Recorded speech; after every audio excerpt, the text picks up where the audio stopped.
en el sector financiero. Y el panorama era bastante grave. La afirmación de la emergencia económica por parte de la Corte Constitucional dio vía libre al gobierno para dar nuevos auxilios. Pues la crisis en Colombia fue, por ejemplo, mucho menos grave que en Ecuador. ¿Cuál es el escenario ahí? Que llega alguien y va a retirar sus ahorros y le dice, señor, no hay plata. Y ese señor dice, oiga, no hay plata en Gran Ahorrar. ¿Así mueren los bancos? Claro, es que Sara Ordóñez fue la superintendente bancaria durante la crisis del año 98. Ha sido también ministra de Comunicaciones en el gobierno de López Miquelsen y ministra de Salud en el gobierno Pastrana. una mañana me llama Gilberto y me dice, no hay negociación, no se pudo hacer el negocio con los accionistas, no capitalizamos a Gran Ahorrar. Y Gran Ahorrar no puede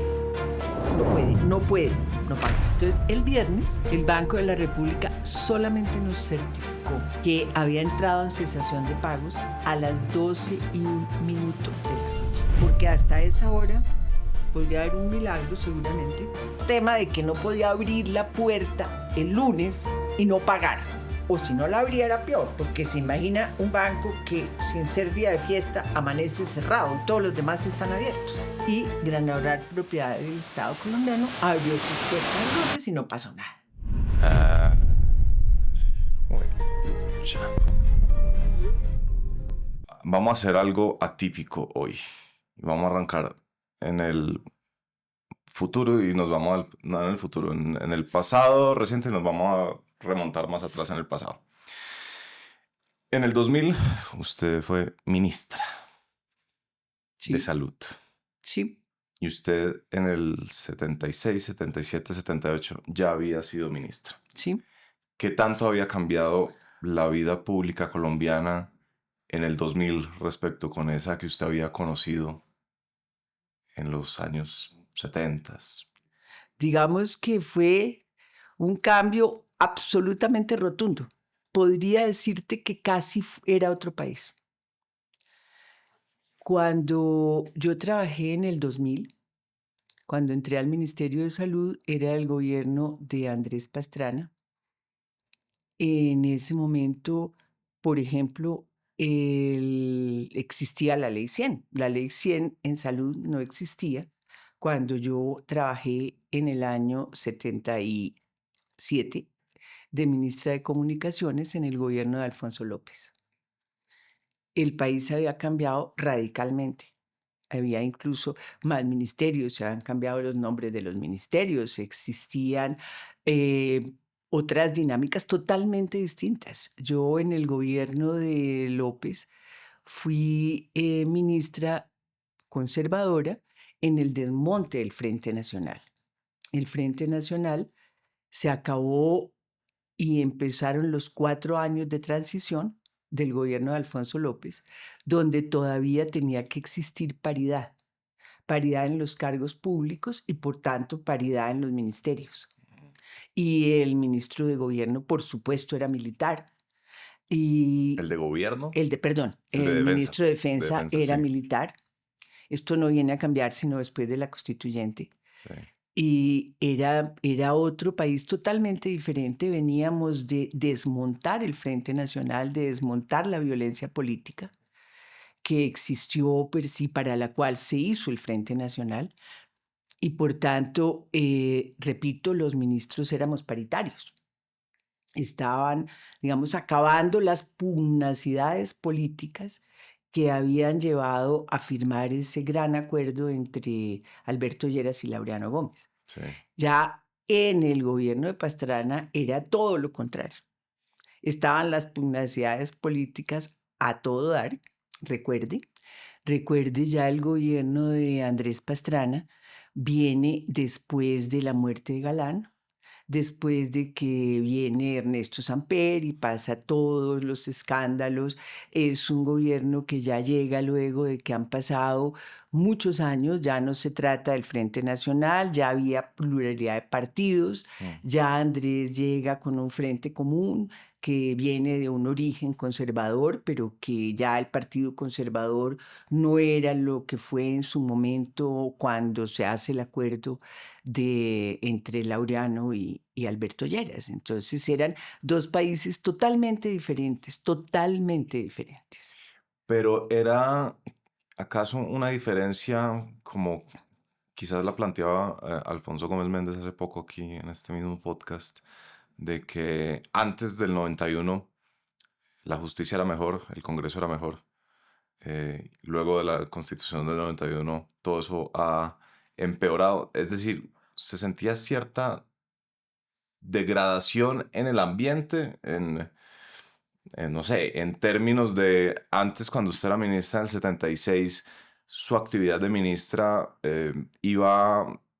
consistía en hacer estas y otras actividades, y luego en el 2000 ya le tocaba a usted era encargarse de, no sé, solo de hablar con congresistas. ¿Era algo de ese estilo o...? Pues digamos que era totalmente diferente. El Congreso en la época de Alfonso López era un Congreso que era liberales y conservadores. Existía el bipartidismo clarísimo, aunque dentro del bipartidismo en la época de López estaba dentro del Partido Conservador evidentemente el alvarismo y el pastranismo.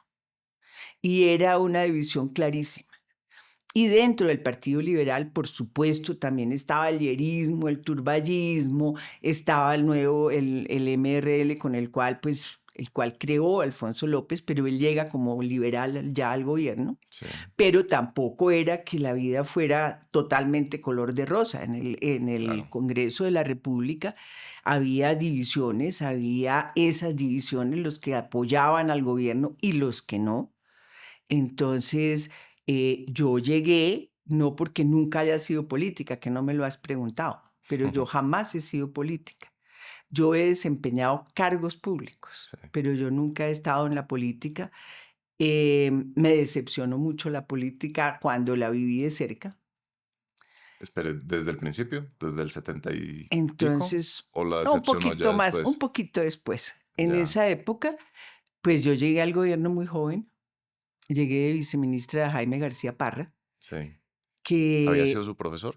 no, Ok, no. Jaime García Parra había sido un amigo. Él era amigo de la familia de mi marido, mucho, y era santandereano como yo, ah, y hubo una empatía. Yo sí, le tuve mucha admiración a Jaime. Yo trabajaba en el sector financiero y él en esa época era constructor y nos conocimos porque también tramitaba créditos en el sector financiero. En fin, nos conocíamos, pero era una relación de amistad, nada, no había trabajado nunca con él. ya. Y Alfonso López en su primer gabinete nombró ministros liberales políticos y ministros conservadores amigos. Sí, sí, sí. Entonces era una paridad relativa, aunque de los conservadores había políticos, como Cornelio Reyes. Ya. Pero Cornelio Reyes era muy amigo también de Alfonso López, y había políticos y hubo políticos en los ministerios de gobierno. ¿Eso fue para ahorrarse un dolor de cabeza? Si Eh, ponía conservadores políticos, eso le no, podía yo volver creo un que lío. era para mantener el Partido Liberal en el gobierno. Ya, Entonces, ok. pero en el Congreso tampoco es que la vida fue la color de rosa, había debates, hubo debates muy duros en el gobierno de Alfonso López y no es que, digamos, fuera un gobierno que hiciera lo que le diera la gana. Sí, En el gobierno ya de Andrés Pastrana fue mucho más duro porque Andrés no tenía un partido fuerte en el Congreso. claro. Pues cuando empezó el gobierno de Pastrana, pues fue muy difícil. Ya en ese momento la situación económica era muy compleja. Hubo todo el tema de la crisis del sector financiero en cuanto corresponde a mí, pero también hubo, y yo creo que usted lo recordará, que en un momento dado él quiso revocar el Congreso Claro. y fue toda Y eso una cosa, salió mal, ¿no? Que salió pésimo. le contestaron, ¿por qué no revocamos también de una vez al presidente? Pues fue más o menos eso lo que aconteció. Entonces, eso y Pastrana realmente no tuvo un Congreso, porque López tenía quien lo defendiera en el Congreso, tenía una Sí, facción importante del Partido Liberal que lo apoyaba en el Congreso, no que tuviera una mayoría que uno dijera clarísima y no hubo aplanadora, sí, ni aún haciendo acuerdos como los había con el ala alvarista del Partido Conservador que estaba en el gobierno. Yo, por ejemplo, recuerdo que a mí me citaron a un debate, el único, el que me citaron por un proyecto de ley que presenté, y quienes me citaron fueron los del ala alvarista. Y precisamente uno del Partido Liberal, que era claramente liberal, turballista, no era de los de liberales de López, fue al Ministerio de Comunicaciones y me dijo, usted no va a ese debate porque lo que le van es a faltar al respeto. No, no se me olvidará nunca. Era Raúl Vázquez Vélez. Y yo le dije, pero yo tengo que ir porque es mi proyecto de ley. Y me dijo, pues aquí me siento y no la dejo salir porque yo sé lo que le van a hacer. Entonces era Pero esa fue en época de de López. De López. De López. De López. Entonces, por eso te digo que el apoyo no era tan Claro. así de que yo cuento con el partido, Sí. etcétera, etcétera. ¿Y usted fue al debate o no? No me dejó salir. Ah, no lo dejó ir. No me dejó Imagínate. salir. Luego presenté otro proyecto de ley que fue para la televisión en colores Sí. y lo hundieron. Lo hundieron y lo hundieron porque no había, digamos, una mayoría clara y había una oposición que pensaba que era para beneficiar a Caracol, por lo que Alfonso López era accionista de Caracol. Y lo hundieron, tranquila y dulcemente, que era una cosa absurda porque era un tema técnico. Ya estaba la televisión en colores en Colombia. Ya estaba y ya Inravisión tenía todos los equipos en colores y lo que presentamos como proyecto era para hacer canales regionales en colores y que empezara a entrar la televisión regional y que empezara a entrar en color y la gente fuera comprando poco a poco sus aparatos en colores para poder transmitir directamente desde Inravisión Sí. todo porque ya teníamos todos los equipos. Tan era claro que la transmisión de Turbay se transmitió en colores. La transmisión de mando de López a Turbay. Pero los debates eran de ese calibre, de ese estilo, o sea que no había una planadora, Ujú. como se llamó en su momento la planadora del Congreso, sino que se discutían los proyectos y había discusiones en que unas se ganaban y otras se perdían. Sí. Pero ya en el gobierno de Pastrana, pues era una cosa horrible. Ya era una oposición muy cerrada la Sí. que existía en el gobierno de Andrés Pastrana. De ahí que yo creo que el ingreso al gobierno de Pastrana de Santos, cuando entra de ministro de Hacienda, fue un poco para mejorar el ambiente político y Sí. quitar un poco la oposición del tiempo y ver si Santos le daba un manejo al Congreso, porque el manejo del Congreso era, pues yo me atreví en un momento a decir que no pasaba ni una ley de honores a Bolívar, porque era una oposición muy, muy cerrada. Ya.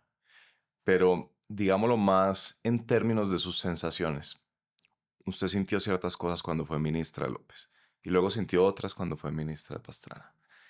Alrededor del cargo de ser ministro, de cómo estaba el ambiente en la política, en la vida pública, eso usted notaba como ya esto se degradó o ahí no era todavía clara que digamos, nuestra clase política venía como con retos de mutaciones desfavorables. Bueno, yo me sentía muy cómoda con todos mis colegas, siempre me sentí. Sí.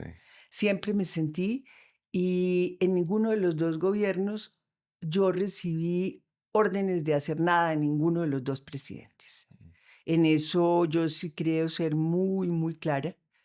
En el gobierno de Alfonso López, que éramos mucho menos ministros, porque éramos 13, y contaba el ministro de Defensa, y tanto en ese gobierno como en el gobierno de Pastrana, yo jamás recibí instrucciones del presidente de la República.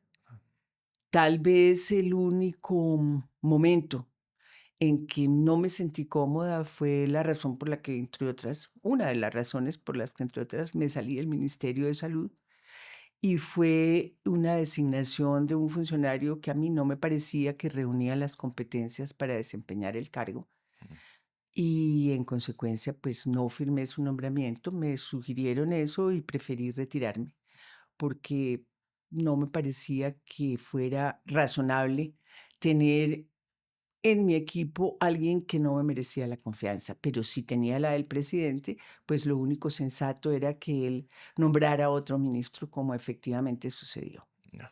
Pero tal vez fue el único episodio en mi vida pública en que sentí que había una decisión que contrariaba lo que yo pensaba y lo que podría haber acordado con el presidente, porque obviamente los nombramientos se tienen que acordar con el presidente de la República en los cargos importantes que tiene cada sector. Pero uno llevaba unos candidatos y normalmente eran los candidatos que se acordaban con el presidente. Imposición no hubo, ya le digo, solamente en un caso en que no estuvimos de acuerdo y evidentemente el presidente tiene todo el derecho de nombrar a quien quiera Sí, y los ministros tienen todo el derecho de retirarse cuando no estén de acuerdo, pero sin que haya eso interferido para nada el manejo de las relaciones personales con ninguno de los dos presidentes. corríjame si me equivoco. En ese lapso entre el 78 y el 98, usted no tuvo, digamos, cargos, por lo menos a ese nivel, ¿no? Eh, en el gobierno. Usted no No, estuvo, no yo estuvo desde el después, centro de Bogotá despachando entre el 78 y el 98. no señor, yo entre el 78 y el 98 tuve primero mi oficina profesional y luego estuve en la vicepresidencia del BID, en la vicepresidencia jurídica del BID Sí, durante unos años. De ahí vine al final del gobierno de César Gaviria, sí, cuando al final no, perdón, más al comienzo del gobierno de César Gaviria, cuando estuvo cortamente de ministro de Minas, Juan Camilo Restrepo, sí. y Juan Camilo me trajo el BID a dirigir la FEN, la Financiera Energética Nacional de la época, Ah, que era la entidad que manejaba los créditos al sector eléctrico. Ahí fue la crisis, ¿se acuerda? El apagón claro. del gobierno Gaviria.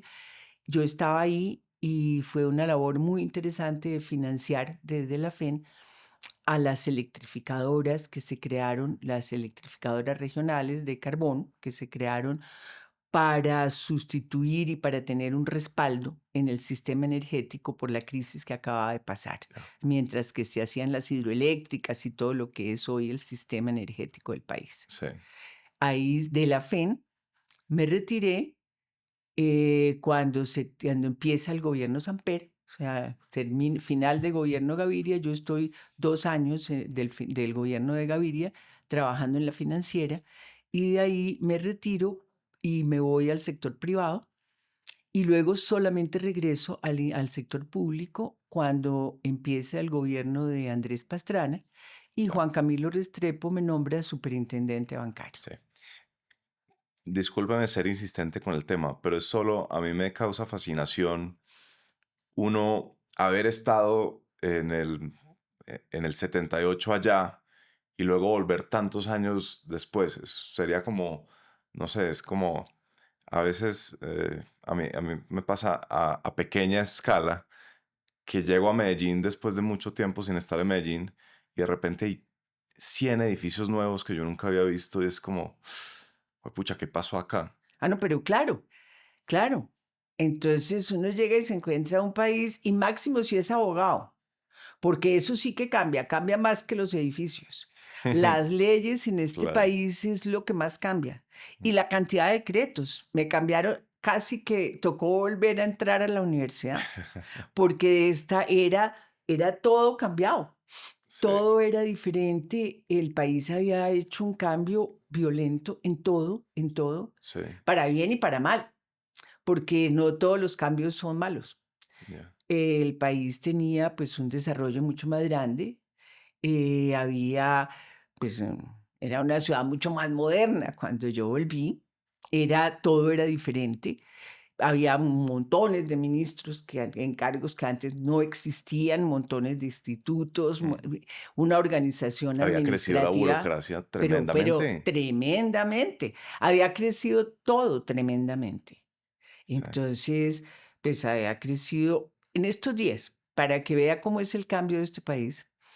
Estaba mirando con un amigo qué número de tarjeta profesional teníamos. Yo terminé Derecho en el 68.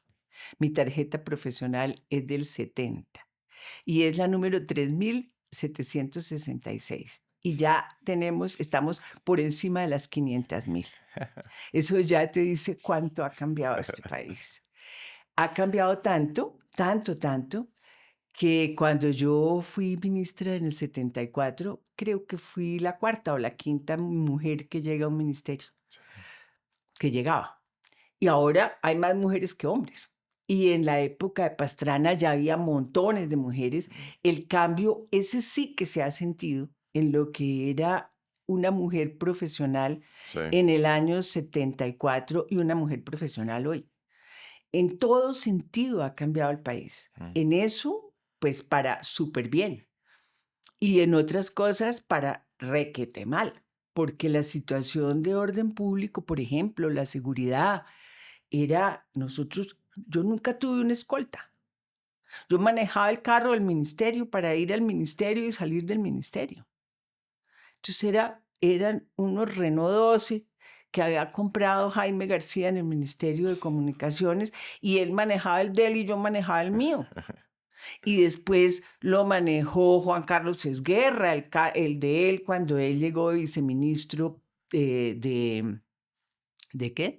De Fernando Gaviria, que fue el sucesor de Jaime García. Entonces, no necesitábamos una escolta para nada. No andaba por todas partes como Pedro por su casa. Yo iba a hacer mercado en mi carro particular los sábados. A mí no se me ocurría tener conductor ni nada que se le parezca. Ya en el gobierno de Pastrana había cambiado. Ya se necesitaba, obviamente, en el Ministerio de Comunicaciones había un conductor, claramente.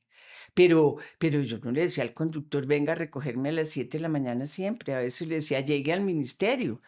Pero ahora es imposible. Una escolta yo lo vine a conocer en el Ministerio de Salud. Jamás había tenido una escolta. El trabajo era más complejo en el 2000, más allá de la diferencia de cartera, pues claramente salud versus comunicaciones tendrá sus diferencias significativas, pero en general, es decir, en el 74 al 78, ¿los problemas eran quizás menos complejos o eso no es del todo acertado? No, yo creo que uno trabajaba mucho, tanto en el 74 como en el 78, y a lo mejor hasta trabajaba más en el 74 porque había mucho menos burocracia y además dejaban trabajar más, porque ya le digo, yo en los 2 años que estuve de ministro tuve una citación al Congreso a la que no fui. Sí. Y fui a presentar 2 proyectos de ley, pero uno no tenía esas citaciones a todas horas, a que venga, a que haga. No era esta cosa de esta pugnacidad todo el día de ver cómo tumban al ministro, cómo Ya. nada. En la época de Pastrana, yo presenté un proyecto de ley cuando estaba, bueno, en la época de Pastrana primero empecé en la superintendencia. Sí, sí, sí. Y en la superintendencia, durante el ministerio de Juan Camilo, pues obviamente, dado la crisis que hubo del sector financiero, pues el trabajo fue súper intenso, Claro. pero porque era una situación coyuntural muy, muy grave. Entonces, ese fue un trabajo casi que, te diría que excepcionalmente duro. Pero por la situación. Si vuelvo al 74, pues uno trabajaba un montón, trabajaba mirando las cosas, trabajaba revisando cómo era la legislación, actualizándola, mirando qué podía hacer en el sector, los programas de telefonía que se desarrolló en ese momento, porque es que estamos comparando pues para que veas el cambio. Sí. Entonces no existía, por supuesto, un celular ni nada, ni se le parecía nada a un celular. No existía el internet. Sí. Era el telex. Alguien llamaba en el 74, alguien en Radio Mañanera llamaba al ministro a arrinconarlo con preguntas, o eso No, es una cosa más moderna. pero a nadie se le ocurría. Entonces se les ocurría, pues, cuando salían del Consejo de Ministros a hacer preguntas, se les ocurría pedir una cita al ministerio y preguntar cómo iba esto, Sí. pero llamar a las 7 de la mañana a decir A que esto, rinda aquello. cuentas. No, yo me acuerdo una anécdota muy divertida, y es que existía un programa, bueno, en esa época existía en el Ministerio de Comunicaciones lo que se llamaba el control de radiodifusión. Ajá.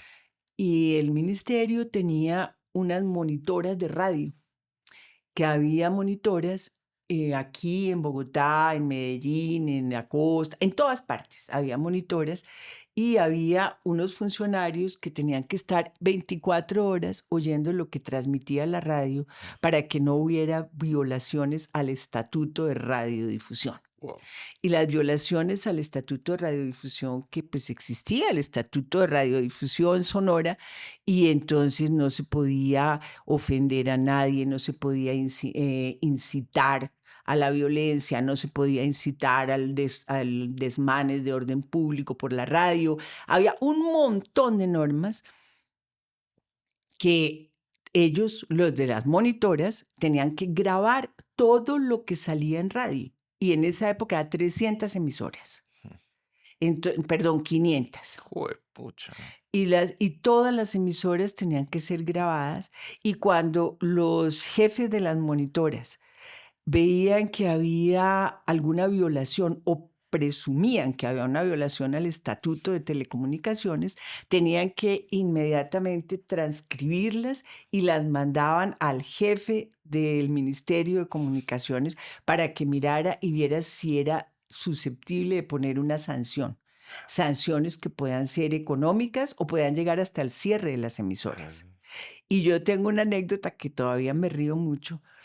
Y es que obviamente dentro de las normas estaba que no se podía faltarle al respeto a las autoridades. Entonces uno, cuando había así, entonces el jefe de radio llamaba y decía, mire, tiene que tener cuidado, pasó esto. Y si era una cosa muy grave, entonces lo llevaba en un proyecto de resolución para sancionar, y entonces venía todo el proceso de sancionar y de pedir reposición y todos los temas pues ya de procedimiento.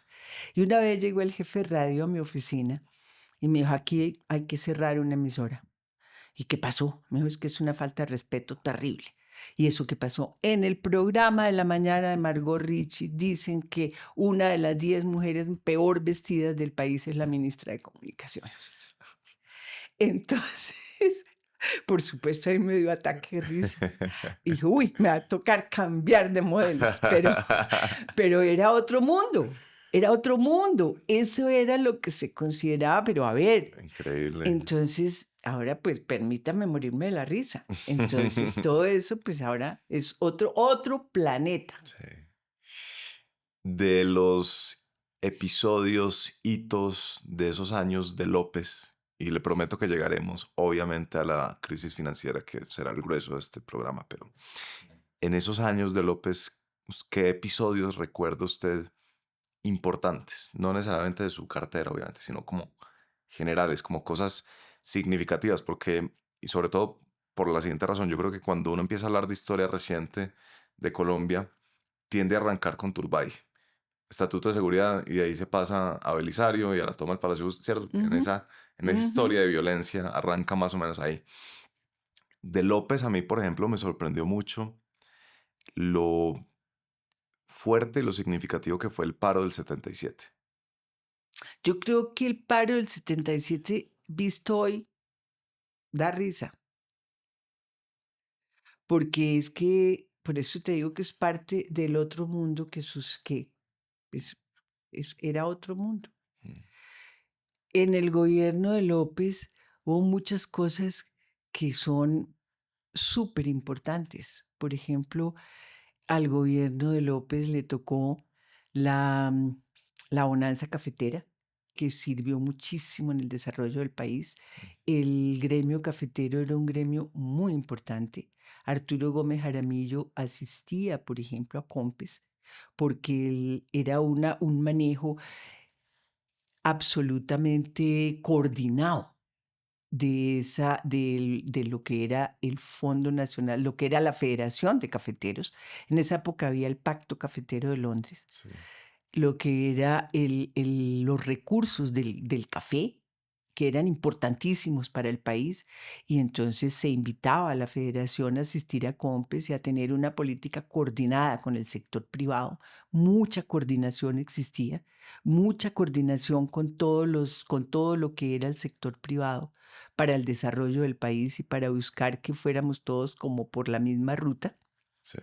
Yo recuerdo que yo hablé directamente con la federación porque en ese momento, cuando estaba en el ministerio, queríamos poner un satélite y como no había los recursos dentro del Estado, yo me acuerdo que hablé con la federación para ver si era posible tener apoyo de la federación para poner el satélite geoestacionario. Eso finalmente no sucedió. Ahora las telecomunicaciones pues es lo que más ha avanzado en el mundo, tal vez. Sí.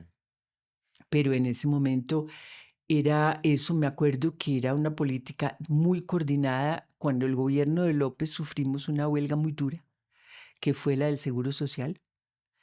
Esa huelga del Seguro Social fue algo bastante fuerte. Estaba de ministra María Elena de Croo y de ministro de Salud estaba Haroldo Calvo. Y fue una huelga que realmente le costó mucho al país porque fue una huelga casi de los sindicatos del seguro contra los médicos y fue algo muy difícil de manejar. Yo estaba de consejera presidencial en ese momento y tuve mucho que ver con eso. Mm. Eh, Recuerdo también el proyecto de constituyente que quería López, que finalmente no pasa por la Corte, que era una pequeña constituyente en la cual se trabajó mucho y había unas ideas muy buenas. Recuerdo que yo estuve secretaria del comité que Sí. iba a presentar la reforma y era una reforma muy de fondo. Me da mucho pesar que eso no hubiera pasado, porque era una reforma muy de fondo donde era un Estado incluso más pequeño. Me acuerdo que parte del proyecto en el que trabaja mucho Antonio Barrera, que era un economista muy importante que trabajaba con Rodrigo Botero en el Ministerio de Hacienda, se proponía la creación de unos ministerios muy fuertes, uno de infraestructura, uno de superestructura. Eran 6 ministerios y los 6 ministerios tenían todo. Yo recuerdo ese proyecto como algo que hubiera cambiado la vida del país, No porque diga. era un Estado pequeño, un Estado muy de dirigir todas las políticas públicas. Desgraciadamente, eso pues se presentó el proyecto para elegir la pequeña constituyente, no pasó por la Corte Suprema de Justicia y eso se perdió.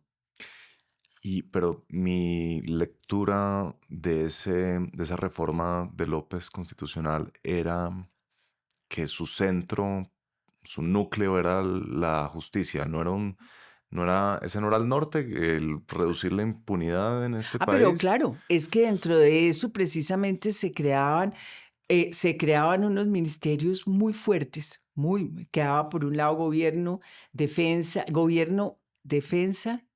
no me acuerdo, pero justicia tenía una importancia enorme en lo que era la reforma constitucional, lo que era ese proyecto. Otra Tremendo. anécdota.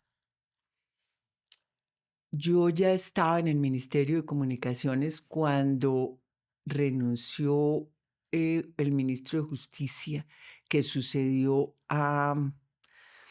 no, cuando renunció Samuel Hoyos del Ministerio de Justicia, y López era un obsesionado por la justicia. Y me acuerdo que estábamos conversando en uno de los acuerdos, y en esa época, Eduardo Aldana Valdés, que acaba de morirse, era el director del Instituto SER y el Instituto SER estaba haciendo una investigación muy muy importante en materia de justicia y de cómo tocaba organizar la justicia, porque la justicia necesitaba tecnificarse, porque la justicia tenía que ser más rápida, porque lo que seguimos oyendo hoy. Sí, literalmente.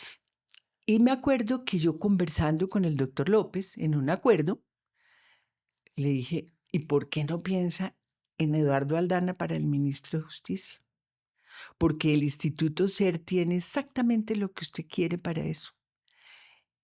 Y me dijo, ¿quién es? Y yo le conté quién era Eduardo Aldana, qué hacía, por qué lo conocía yo, y qué estaba haciendo en el Instituto SER de Investigaciones. Yo lo conocía porque estaba casado con una compañera mía de universidad, que era Maristela Sanín Posada en esa época. Entonces, López me dijo, ausculta a Eduardo a ver si acepta. Pregúntale si aceptaría. Y yo hablé con Eduardo. Y le conté. Le dije, Eduardo, ¿tú aceptarías esto? Y Eduardo me dijo, déjame pensarlo, pero en principio, clarísimo que sí. Y llamé al presidente y le dije, presidente, yo hablé con Eduardo, cuando quiera, porque a mí me parece que sí y que me parece que es perfecto. Y entonces el doctor López me dijo, mira, yo pregunté y políticamente me dicen que tener un ingeniero en el Ministerio de Justicia en este momento es casi que, López tenía unas frases muy divertidas, casi Sara que con ese experimento nos caemos. Entonces, Eduardo nunca me creyó que fuera verdad que lo iban a nombrar ministro de Justicia hasta que se lo confirmaron. Sí. Hasta que se lo confirmaron años después. Pero el proyecto de fortalecimiento de la justicia que en ese momento tenía en su mente López, dentro de todo el tema, era exactamente lo que se discute todavía hoy. Usted, Sara, que estuvo cerca de López, cuando él era presidente, qué tan latente es ese temor de caerse? Ah, no, yo creo que él decía, nos caemos un poco como en chiste, ¿no? Sí, sí, sí. Otra vez en un Consejo de Ministros también me dijo, con una idea brillante que yo dije, me dijo, no, esa idea es muy buena, pero nos caemos. Él Ya. era como la manera de decirle a uno, no se puede, eso no es posible. Ya. Pero Eso no era, no es posible. no era un temor real. No. No era un gobierno frágil. No, en ese sentido. no, era un gobierno totalmente institucional. El ministro de Defensa era Abraham Barón Valencia, un hombre totalmente sensacional, un hombre decente, un militar con todos los quilates, Ya. una persona totalmente comprometida con la institucionalidad, con la democracia. Sí. No, yo creo que era un chiste. Ya. Era un chiste como para decir, no diga bobadas. No, lo digo sobre todo porque es que es una época turbulenta en general. Es decir, usted habló de la huelga, pero luego viene el paro. Luego viene el paro del 14 de septiembre, que le cuesta la vida posteriormente a Rafael Pardo, ¿no? Es que eso Claro, fue... es que yo no conocía ese episodio histórico, pero Rafael Pardo Claro, era el ministro de gobierno. era ministro de gobierno. Claro. Además, por una razón azarosa, ¿no? Que no era que el ministro de gobierno había salido temporalmente y él había sido nombrado durante... No. fue algo así? Rafael fue ministro de gobierno en propiedad. Ah, ok. No, Rafael Pardo pasó del Ministerio de Agricultura al Ministerio de Gobierno en propiedad. Y le tocó ese paro. Y el paro le tocó a Rafael, a Abraham Barón, y obviamente yo estaba en el Ministerio de Comunicaciones Ok. en ese momento, y el paro se organiza, y el paro se crece sobre todo al sur de Bogotá. Yo me acuerdo que yo salí a las 11 de la noche, tal vez, del Consejo de Ministros en un carro con Carlos del Castillo, que era el secretario general de la presidencia. En el carro con él veníamos en un Mercedes viejo, porque el mío era un Renault 12. Y veníamos por la séptima y lo que había era en la séptima pasando la Javeriana, entonces botando llantas con fuego pues para que no pasaran los carros. Se declaró toque de queda y y tiraban, pues López habló, López salió en la televisión. Realmente en el momento en que López habló, que después volvieron eso como una ridiculización y era la verdad, lo que estaban era poniendo tachuelas para que no salieran los carros, pero cuando ya empezaron a hacer actos de vandalismo, pues salió el ejército y salió la policía y ya esto fue a la madrugada. Y al otro día hubo el toque de queda y duró 24 horas más. Ujú. Y parece no, hubo unos muertos en los desmanes, Sí. pero eso duró 48 horas. 48 horas y eso tenía un claro, digamos, trasfondo político duro Ujú.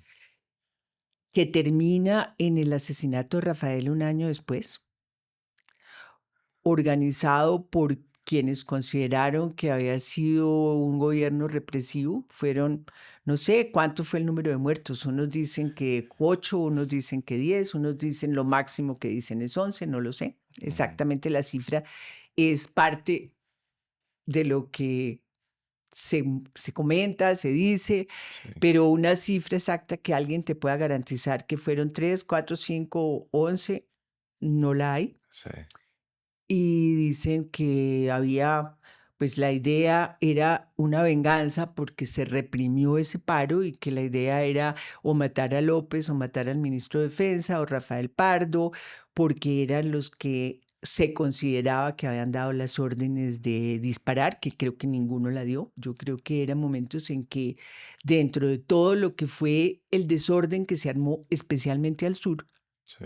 porque al norte, ya te digo, lo único fue que sacaban llantas hirviendo a la calle, pues Sí. prendidas a la calle para que no pasaran los carros y la gente pues se quedó atemorizada en sus casas y no salió nadie, Sí. pero hacia el sur hubo unos desmanes y hubo unos muertos.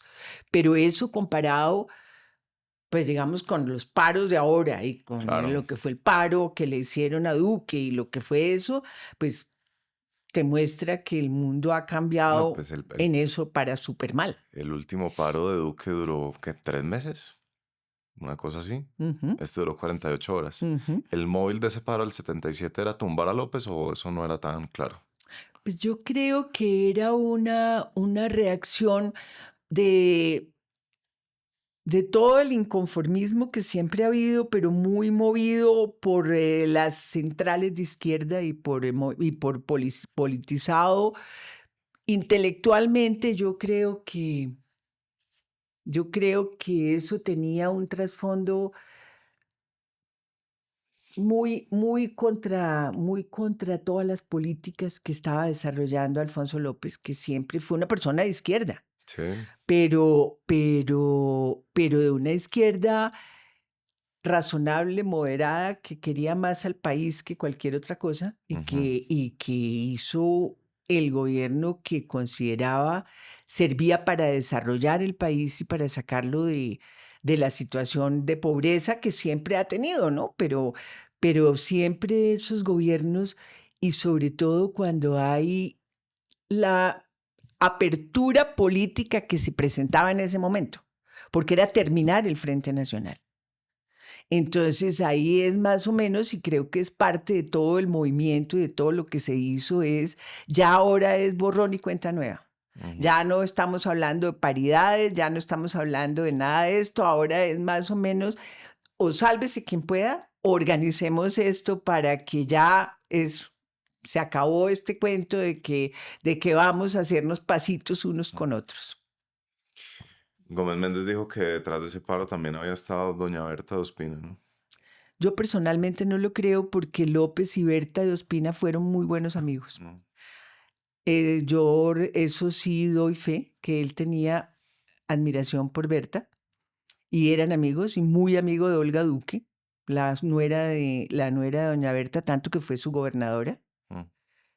Entonces López tenía muy buenas relaciones pues además porque era muy gentil, muy señor. Yo no creo que doña Berta haya organizado eso, Mm. no creo.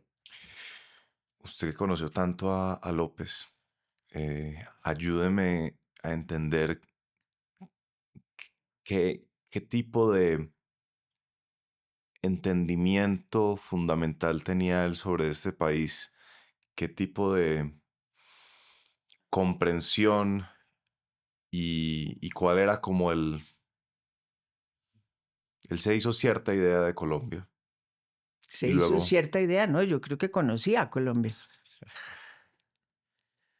sí, no, digo cierta idea, es como con eso de Gaulle que empieza su autobiografía, dice, toda mi vida he tenido cierta idea de Francia, ¿no? Ah, Entonces esta idea de tener cierta idea de un país es, Colombia es esto, y para que Colombia progrese, para que Colombia salga adelante, hay que hacer ciertas cosas.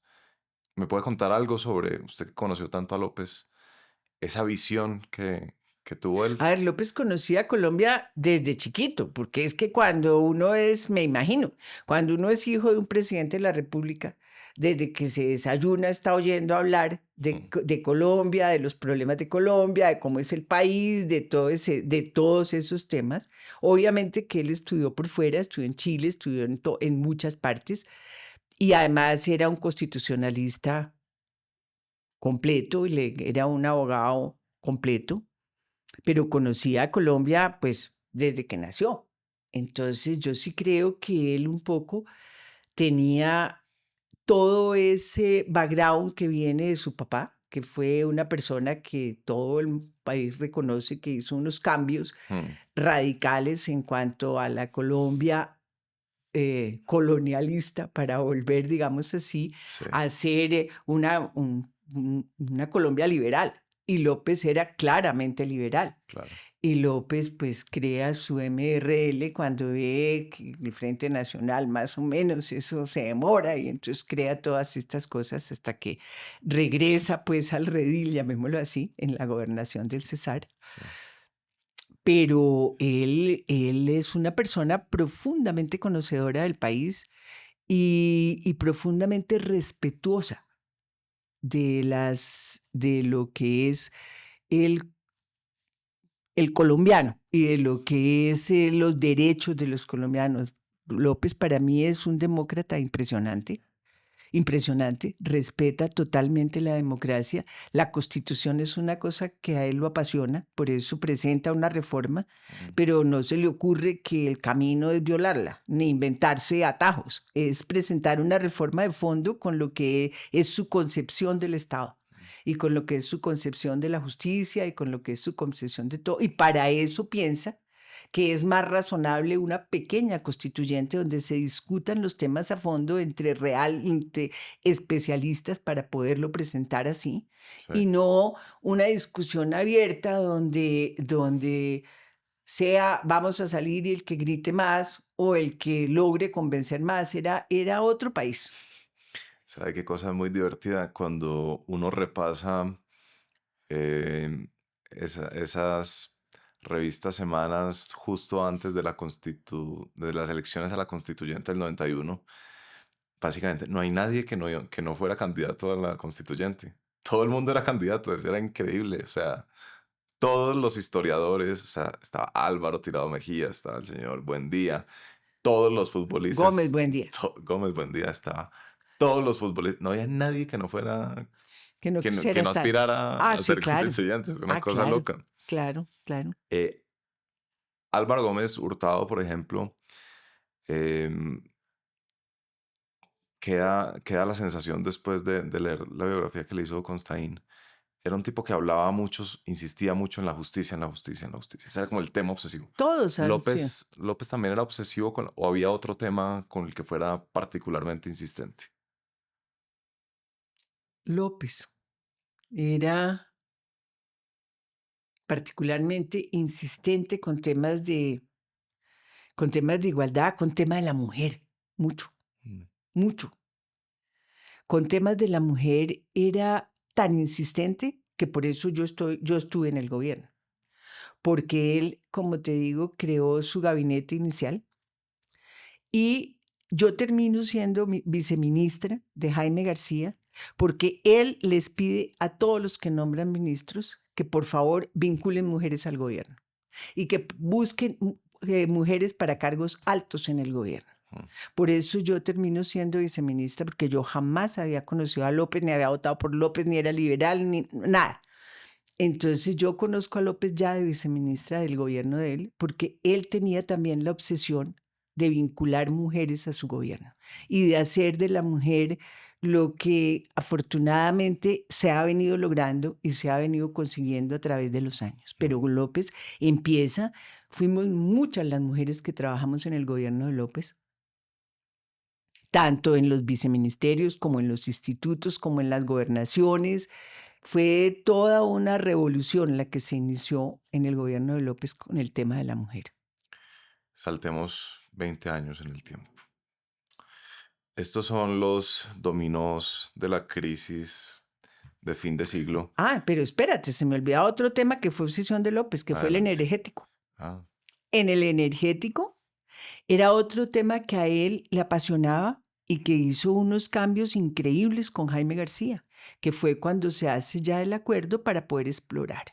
Él sabe que este es un país pobre, él sabe que se necesita el apoyo para poder sacar al país de una crisis y que sea un importador de petróleo y que sea todo esto. Y ese es otro de los temas que lo apasionan, lo mismo que el de las regiones. Y el de las regiones fue impresionante lo que él hizo para que las regiones crecieran y fueran más independientes. Y en el energético fue otro hito de su gobierno muy, muy importante. que supongo no vio los réditos a él porque pues toda esa exploración Pero toma se ciertos hacen todos años. los contratos. Ya, Se hace toda la política, que es lo importante. claro. Porque lo importante es tener una buena política Sí. y tener quien después la respete y la ejecute. Que eso me parece que ha sido muy importante en este país. Y cuando hay un drama es cuando llega alguien y dice borrón y cuenta nueva. Sí. Entonces, por ejemplo, cambiando de temas, que creo que Claudia López en su alcaldía respetó mucho lo que venía de planeación del gobierno de Enrique Peñalosa. Ujú. Y Galán está siguiendo, no paró proyectos, que eso es una cosa absurda. Llegar y decir, a ver, vamos a cambiar porque sí. Y en eso la política que se hizo energética en el gobierno de López continuó hasta ahora, hasta hace 3 años. Increíble. Una cosa que suele pasar desapercibida en estos repasos históricos que hacemos en Atemporal es que muchas veces el futuro se está creando, se está construyendo en conversaciones y en tertulias, ya sean las de los cafés bogotanos de inicio del siglo XX o las de final de siglo en los pasillos de Washington cuando se creó el Plan Colombia. Pues muy bien, este 11 y 12 de septiembre en la ciudad de Barranquilla ocurrirá una de esas conversaciones cruciales sobre el futuro y es el LATAM FinTech Market que trae a ustedes Colombia FinTech. Yo no sé a ustedes, pero a mí me sucede de un tiempo para acá que mi celular se llenó de aplicaciones con las que muevo mi dinero.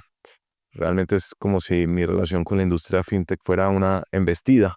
No sabemos en qué momento esta gente empezó a cambiarnos la vida, pero lo cierto es que ya está sucediendo y ahora imagínense cómo va a ser el futuro de esta industria.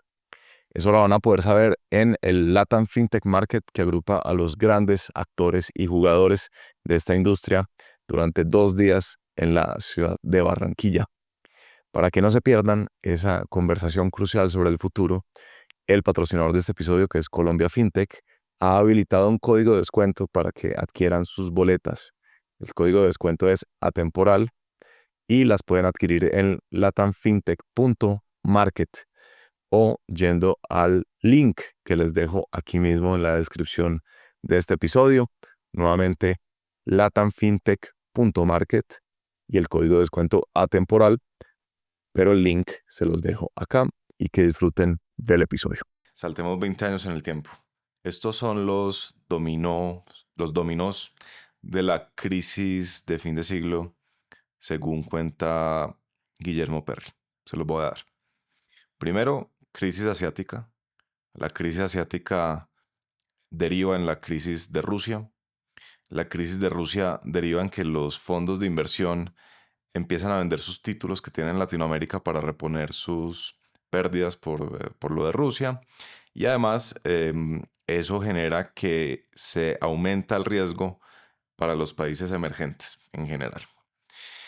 Eso, dice Perry, frena la entrada de capitales y al mismo tiempo genera una fuga de capitales domésticos. Además, Colombia ya tenía un déficit grande, según Perry, por vía de, digamos, los cambios de la Constitución del 91 que había implicado un gasto público mucho más importante, y además porque el orden público venía desmadrado, entonces había que gastar más plata en el policía, en el ejército.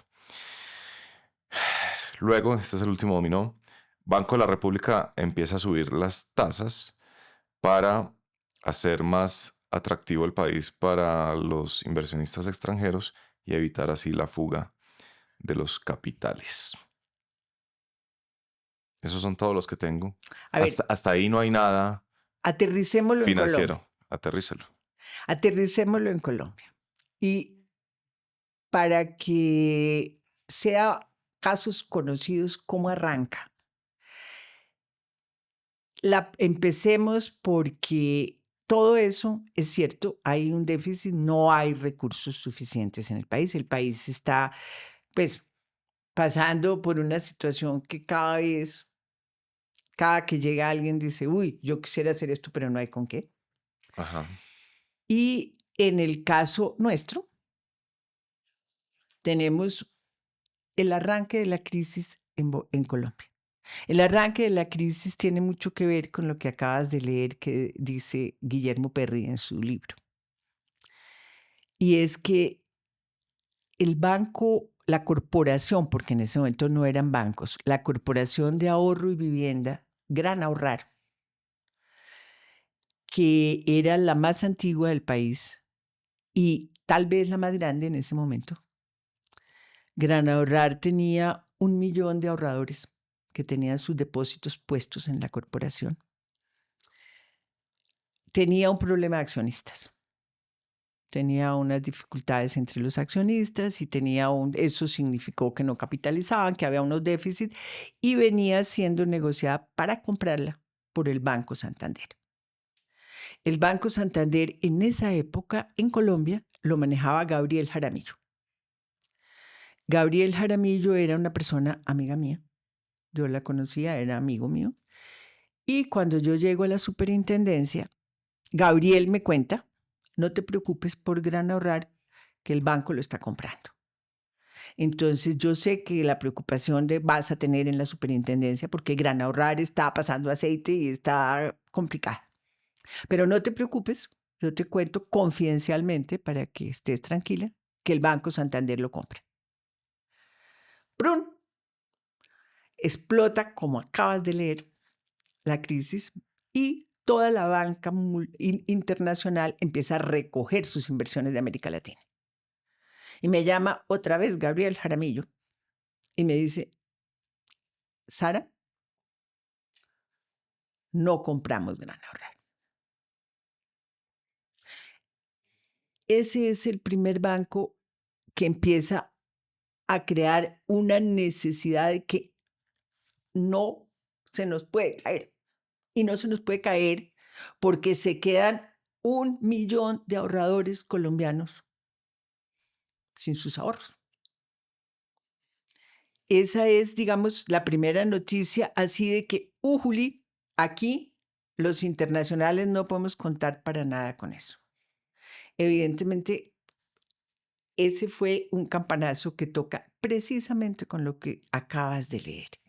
Se nos acaba la posibilidad de que la inversión extranjera, que estaba en Colombia, mucha, porque los bancos estaban invirtiendo en Colombia, los bancos de afuera, los bancos españoles, teníamos el BBVA, teníamos el Banco Santander, teníamos un flujo que parecía muy importante acá, pero con este problema europeo, con este problema que arranca en Asia, que coge Rusia, que todos empiezan a decir, vámonos para la casa y pongámonos como cualquiera hace cuando hay una mala situación. Metámonos aquí y miremos a ver qué pasa y no nos pongamos a porfueriar. Ahí, entonces, previo a este aviso, te cuento esta anécdota porque eso confirma lo que me acabas de leer. Pero previo a esto, cuando ya el gobierno de Pastrana se elige Pastrana presidente, él habla con Juan Camilo Restrepo para que Juan Camilo le acepte el manejo del Ministerio de Hacienda, que Pastrana sabe. El tema en ese momento era bastante complejo en el sector de Hacienda, en todo lo que era el manejo de las finanzas del país. Y Juan Camilo ve que en el sector financiero los temas estaban bastante complicados. Ya venían interviniéndose algunas compañías de financiamiento comercial. La superintendente de la época era María Luisa Chape. Yo me reúno con ella por instrucciones del ministro, antes de que, de que se posesione el gobierno, antes de que se posesione Juan Camilo. María Luisa es amiga mía de siempre, desde la universidad. Me reúno con ella y miramos que efectivamente hay unas falencias duras. Ella en ese momento tiene contratada una asesoría con el Banco Mundial para mirar el fortalecimiento del sector financiero colombiano y cómo estaba. Nos reunimos con este asesor del Banco Mundial, con el ministro, y miramos ya con cifras cómo está el panorama del país en el sector financiero. Y el panorama era bastante grave. El panorama en el momento en que asume el gobierno Andrés Pastrana es un panorama bastante complejo, muy delicado. Las entidades están con unos coeficientes lejanos a los que son los coeficientes internacionales aceptables. Todos están dentro de los bancos, todos están dentro de los principios de Basilea, pero los principios de Basilea requieren que las contabilidades sean absolutamente reales, y que no haya lo que se puede llamar no falsedades contables, pero sí cruces y ausencias de provisiones y manejos, digamos, débiles de las carteras de las entidades, en el sentido de que el nivel de refinanciaciones de obligaciones no sea demasiado alto, porque cuando tú refinancias y refinancias y refinancias y sigues refinanciando, pues lo que estás haciendo es demorando el cobro de tu capital, cosa que es evidente. Pero usted me va a tener que explicar esto mucho más, o sea, bajemos más hacia kindergarten que hacia el doctorado. El banco recibe plata, presta plata. A ver, los bancos tienen un capital que lo podemos llamar capital semilla. La plata que ponen los que se llaman dueños de los bancos Sí. es si lo quieres, es una platica comparada con la plata que maneja. Los bancos ponen 8 pesos y por cada 8 pesos tienen derecho a manejar del público 100. Entonces, tu capital es de 8, esto es un ejemplo, las normas de Basilea puede que hayan pedido un poquito más ahora, que sea un poco más la relación de solvencia. Sí. Pero estoy hablando años 70 y 74.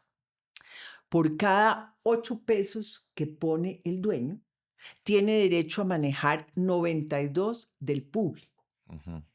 Los 92 del público, que es del que ahorra, del que tiene un CDT, del que tiene una cuenta corriente al cero, de todo el mundo, ese grupo de plata que capta el banco es la que presta a terceros que van a hacer un proyecto, que van a viajar, que van a comprar la nevera, dependiendo del tipo de crédito que otorgue. Eso es lo que se llama la cartera de un banco. Uh-huh. Entonces tú tienes por un lado los pasivos del banco, que es lo que el banco le debe al público y al dueño. Lo que es del dueño se llama pasivo interno, porque es lo que te debe a ti que pusiste la plata para abrir el negocio. Y lo que es de los ahorros del público se llama pasivo externo. Ahí también está lo que le pueda deber a un banco multilateral que le prestó o cualquier cosa. Y la cartera es todo aquello en que está representado el pasivo del banco. Esos son los activos del banco. ¿Cuáles son los activos del banco? El edificio donde funciona, el carro del gerente, los equipos, pero básicamente los pagarés de los que le prestaron la plata. Claro. Y esos pagarés de los que le prestaron la plata tienen unos plazos de vencimiento. Sí. Y se tienen que cumplir los plazos de vencimiento y además se tienen que pagar los intereses, porque los pasivos del banco también son remunerados en una buena parte. Claro. ¿Qué pasaba en ese momento? Que las carteras de los bancos, si tú las mirabas en conjunto, veías que este que te debía a ti 100 pesos, Banco X, cuando se le iba a vencer la obligación contigo, le prestaba al Banco Y con eso amortizaba al Banco X y seguía en el mismo nivel de endeudamiento y nunca reducía sus pasivos. Los deudores del sistema jamás pagaban. Pues los deudores eran finalmente... Todos. El país. Sí, el señor de la nevera, el que compró la nevera. El que compró la el nevera. que está haciendo su emprendimiento. Las empresas grandes. Entonces, el banco en vez de cobrar, o como no podía cobrar, No, el se banco, endeudaba más. El señor, como no podía pagar, Sí. le iba y le pedía plata a otro banco y con eso le cumplía un pedacito a este banco. Yeah. Pero si tú mirabas el conjunto de la economía del país, te dabas cuenta que los deudores del sistema financiero no tenían con qué pagar lo que debían. Buena madre. Y no tenían con qué pagar porque el sector productivo no estaba dando utilidades. Entonces, cuando tú ves ese conjunto, te das cuenta que en el momento en el cual se caiga uno, se te viene, como decía el señor ministro, se te viene encima la estantería. Porque es como si estás armando un Lego y le quitas la fichita abajo, Ya. que ¡prum!, se te cae. Y ese panorama era de todo el sector. Y arranca en que obviamente el sector productivo estaba dando pérdidas. Porque si el sector productivo hubiera estado muy bien, pues tenía con qué pagarle al sector financiero. Pero cuando las tasas de interés son muy altas y las ventas bajan, la productividad baja, todo, pongamos, los costos se suben en el sector productivo, pues no tienes simplemente cómo pagar. Y las tasas de interés estaban en el 40%. Entonces, era una situación explosiva. Porque si mirabas esto, ese panorama era un panorama totalmente explosivo en el sector financiero total. A eso tenías que añadirle que teníamos un sistema de garantías en que tú garantizabas el crédito de tu empresa, hipotecando tu empresa. Ok. Entonces, cuando había una garantía, eso se llama garantía real. Que la garantía real es cuando hay alguna cosa detrás, Sí. que no es simplemente tu firma, sino una garantía real. Sí. Entonces, cuando esa garantía real se entregaba al banco para garantizar el crédito de la empresa, el banco no tenía que hacer provisiones si tú no le pagabas a tiempo, sino que decía, ahí está la garantía. Entonces, cuando había una garantía real, el sistema de provisiones era más suave. No tenías que hacerla sino pasado no sé cuánto tiempo. Ya. ¿Ya? Entonces, para decirlo en español, porque ya ha pasado mucho tiempo, ya eso no causa ningún problema de pánico financiero. Los balances no eran creíbles. Ya. Y no eran creíbles por eso que te estoy explicando. Porque si fueras a liquidar hoy la entidad, no tenía con qué devolver los ahorros.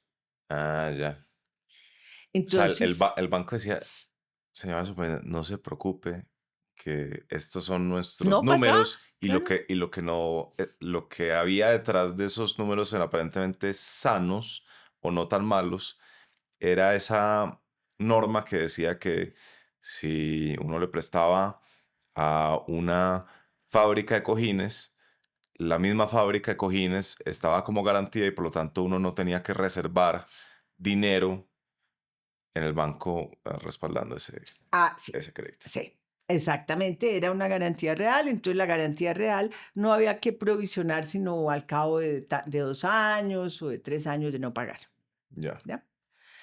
Pero resulta que es obvio que los bancos no están hechos para manejar fábricas.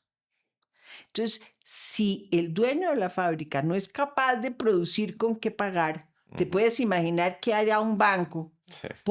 manejando la fábrica de almohadas de la que hables. Entonces, la verdad es que esas garantías no tienen el peso que se Claro. le asignaba en la normativa de la época, Claro. ¿ya?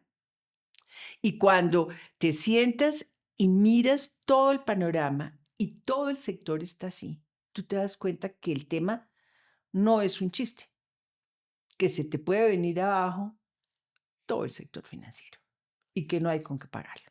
Mm. Pregunta ahí. Entonces, en los bancos, no sé, yo tengo mi cuenta de ahorros en Gran Ahorrar y tengo 6 millones de pesos y resulta que por ahora yo no quiero hacer nada con esa plata, la quiero tener ahí. Si todos los ahorradores de Gran Ahorrar piensan como yo, en ese caso hipotético, pues el banco no tendría por qué tener toda esa plata de todos esos ahorradores o un porcentaje de esa plata en reservas o en provisiones. No, claro que no. Claro que no, el negocio del banco es prestar esa plata tuya, Claro. pero prestarla de manera que haya un matching entre los plazos en que les entregan la plata y lo que tradicionalmente se está solicitando por los ahorradores. Entonces, eso es precisamente un manejo prudente y para eso están las normas de Basilea, y para eso están los controles, y para Sí. eso están las provisiones, y para eso están todas las disposiciones que rigen. Por eso el sector financiero es una actividad reglamentada, porque no se puede hacer lo que cada cual quiera, porque están manejando un activo que no es propio, que es del público. Sí. Y precisamente por eso está toda esa reglamentación, para que tú, cuando pones una plata en un banco, tengas la confianza de que te la van a devolver. Sí. Y te la van a devolver si pactaste con intereses, si está en una cuenta corriente sin intereses, pues que giras un cheque y te lo van a pagar. No te va a decir el que fue a cobrar el cheque o no te van a hacer la transferencia porque dicen, ¿sabe qué? Es que no me ha pagado la fábrica de pan la semilla marchita, ¿no? Sí. Porque como no me han pagado, no te puedo pagar, que es el cuento con el cual le salen a uno como particular a algunos arrendatarios. Veas que no me han pagado. Claro. Eso en el banco no puede pasar. En una entidad financiera no puede pasar que te diga, mira, es que no me han pagado la plata que yo presté que era tuya. ¿Ya?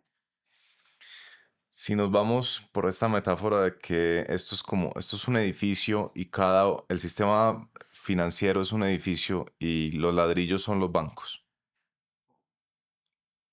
Explíqueme no por qué si uno quita un ladrillo se cae el edificio, sino cómo se explota el ladrillo individual. Es decir, caso Gran Ahorrar. ¿Cuál es el escenario ahí? Que llega alguien y va a retirar sus ahorros y le dice, señor, no hay plata. Y ese señor dice, oiga, no hay plata en Gran Ahorrar, entonces todo el mundo en trampa. Claro. ¿Así mueren los bancos? Claro, es que por eso se crea el delito del pánico financiero.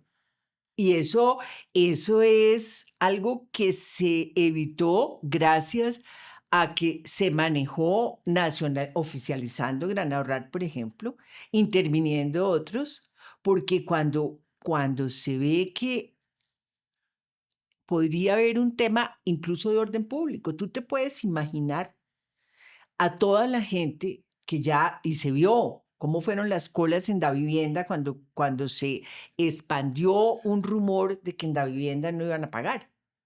Entonces, eso es algo que puede causar toda una estampida, y se ha visto en Argentina y se ha visto en todas partes, las estampidas de la gente pensando en que va a perder sus ahorros, que eso es algo sagrado. Claro. Entonces, ¿qué pasó? Pasó que el panorama era todo esto y evidentemente volvemos al tema de que tiene que diseñarse una política para afrontar una crisis, política que estaba diseñando el Ministerio de Hacienda con la superintendencia, con el apoyo pues de la superintendencia que tenía las cifras y con el apoyo del equipo todo del Ministerio de Hacienda para ver cómo hacíamos, porque las crisis, digamos que eso es otra perogrullada, pero los problemas de plata no los arregla sino con plata.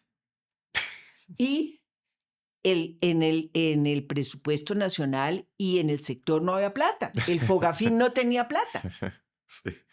El Fogafín, que es el que asegura los depósitos, Sí, pues no tenía los recursos para poder capitalizar el sistema financiero. claro. Una vez que tú hicieras, digamos, una purificación de los balances, llamo purificación en el sentido de mirar esas garantías, a ver qué créditos están cruzados, en que a la hora de la verdad este banco me dice yo estoy muy bien porque me están pagando, pero resulta que es que el banco de al lado es el que le prestó con qué pagar y el de al lado le prestó con qué pagar a este, ¿ya? Entonces, ponga esto todo junto, arme el rompecabezas y se da cuenta cuántas fichas le faltan. Mm, Y esas fichas se llaman plata. mm. Y eso que falta, ¿de quién es? ¿O a quién se le debe? A todo el país, a todos los ahorradores. A la señora de la esquina que tiene la venta de papas fritas y al señor que tiene 2 millones y al otro que tiene 50,000 pesos. A todos. Entonces, si eso se te cae, ¿qué se te cae? Se te cae, se empobrece el país. Imagínate sin medios de pago, ¿cómo haces? Mejor dicho, eso es una crisis que no se puede soportar. Toca hacer lo que sea. Por eso Pastrana buscó el ministro que buscó, porque él sabía que había crisis. Eso lo sabía todo el país. Y eso es lo que toca mirar cómo se hace. Y ahí viene la emergencia económica del gobierno de Pastrana. Y esa emergencia evidentemente se decreta porque las causales que pone Perry fueron todas sobrevinientes. Claro. Si tú no tienes ese panorama internacional, tú tienes cómo acudir a que lleguen recursos, a que lleguen del exterior, a que las cosas se manejen, pero cuando te pasa una cosa de estas, que se te viene encima de que veo que la situación es esta y que esa tendría uno cómo manejarla si todo el panorama de afuera está bien.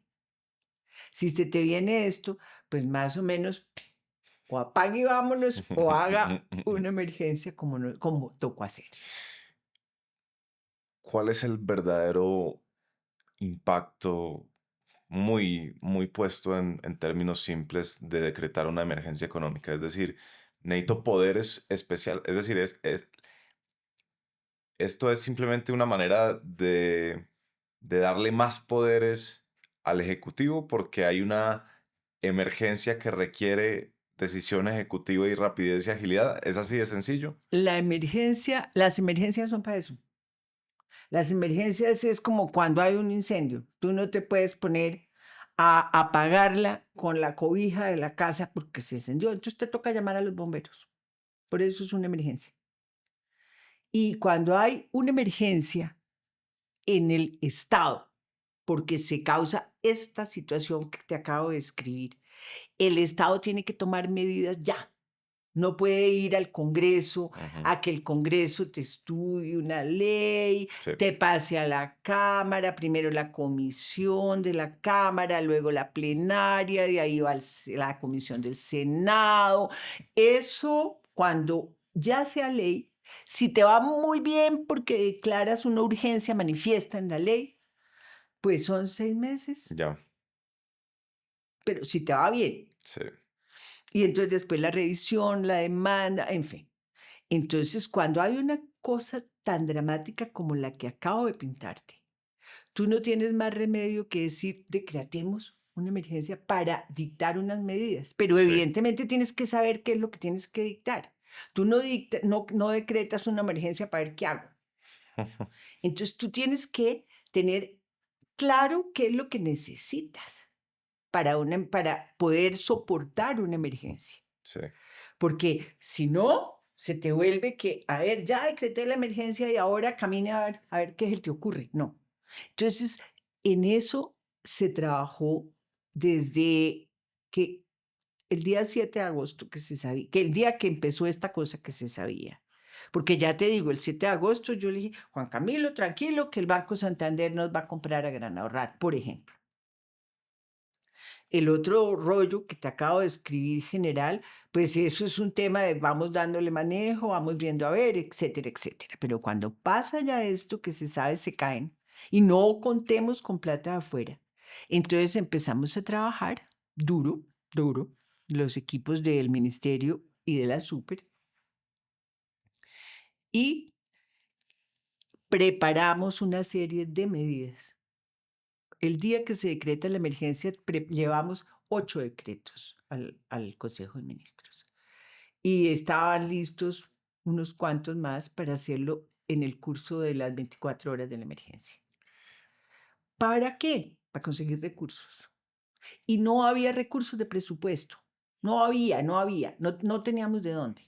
Ya. La olla estaba raspada. No Sí. podíamos decir, oiga, no le paguemos los sueldos a los maestros este mes. Ujú.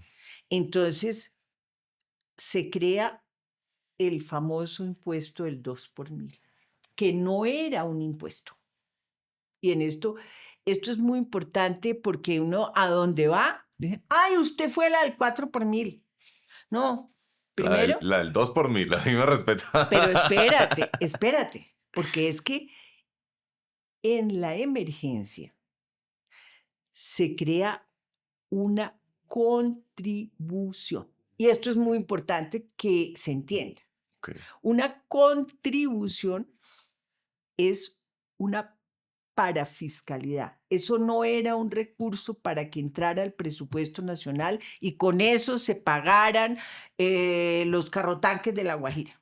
No, eso no era un recurso del impuesto nacional, del presupuesto nacional. Eso era una parafiscalidad. ¿Qué quiere decir eso?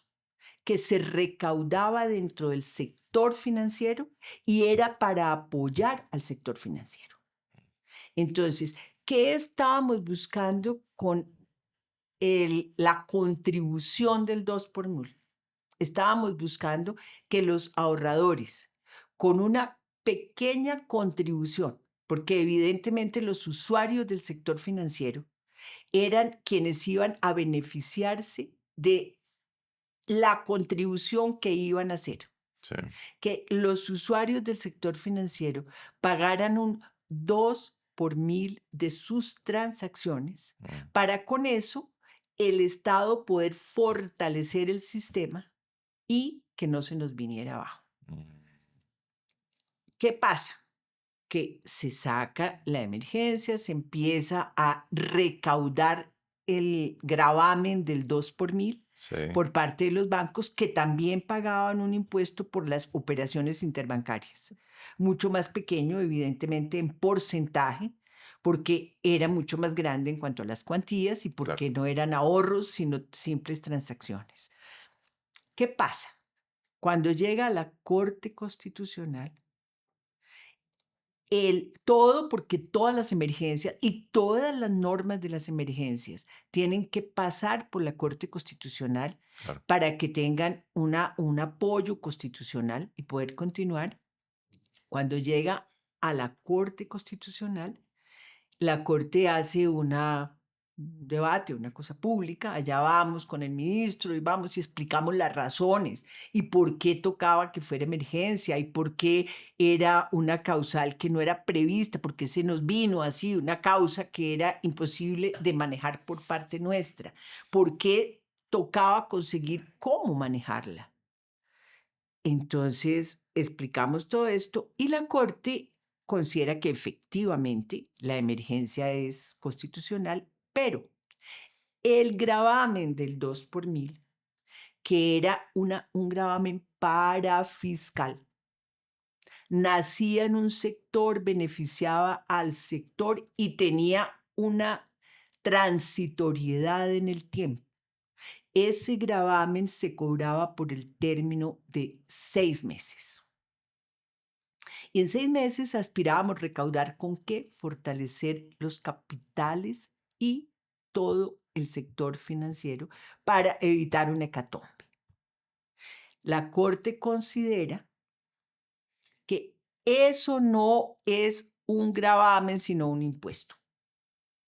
Y lo vuelve un impuesto.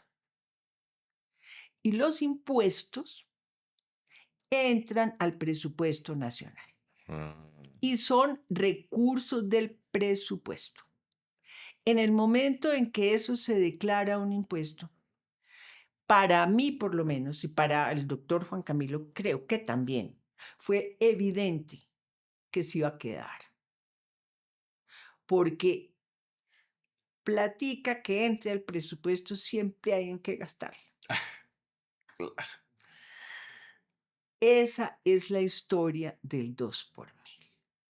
¿Sirvió en todo caso para conjurar la crisis? Ah, ¿Sirvió el propósito claro. original a pesar de que lo volvieron un impuesto? No, claro, sirvió, pues claro, porque es que sin plata no podemos hacer nada. Te repito, los problemas de plata no se arreglan sino con plata. Eso no se arreglan de otra manera.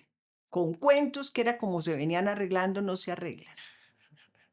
Entonces eso de juguemos a la bolita, en algún momento falta una bolita. Sí.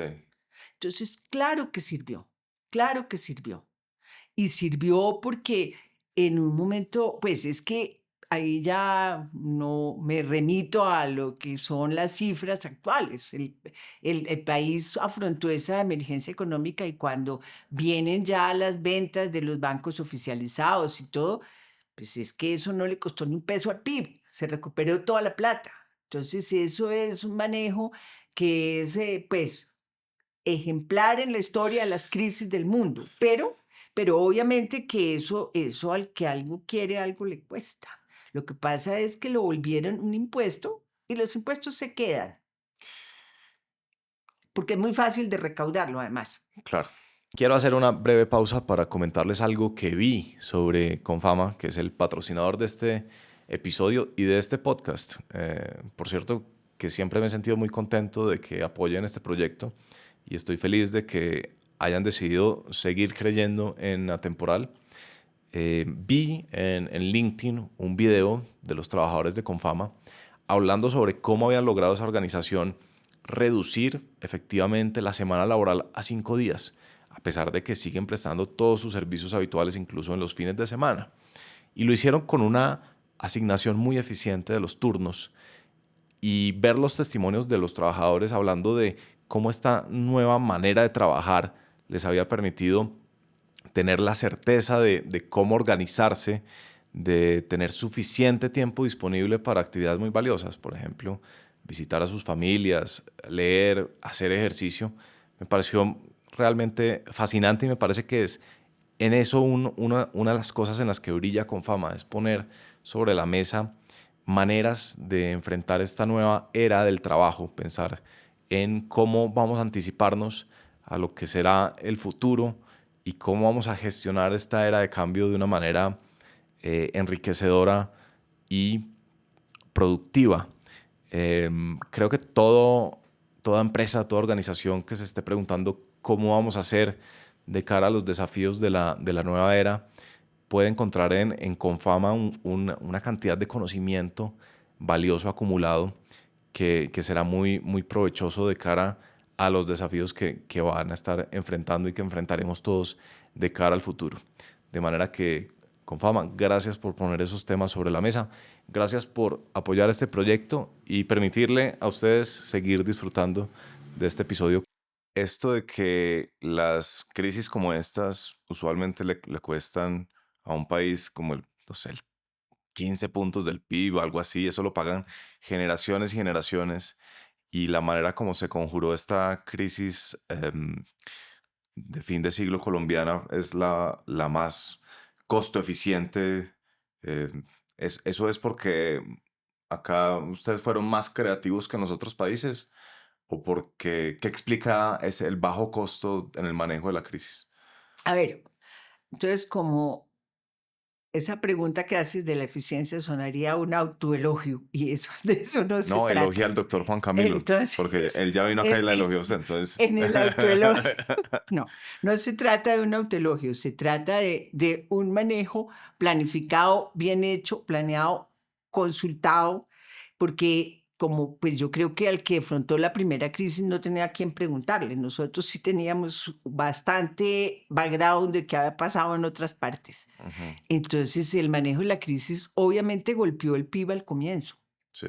Eso tuvo un costo evidente en los primeros años, pero luego las entidades fortalecidas, las entidades que fueron oficializadas, los Gran Ahorrares, los Bancafés, todo lo que fue el grupo de los bancos cooperativos, todas esas entidades a la postre se recuperan, a la postre vuelven y salen un poco lo que hubiéramos querido que pasara con todas, pero que no era posible porque volvemos a que los recursos son limitados y a que finalmente la actividad financiera es una actividad de riesgo.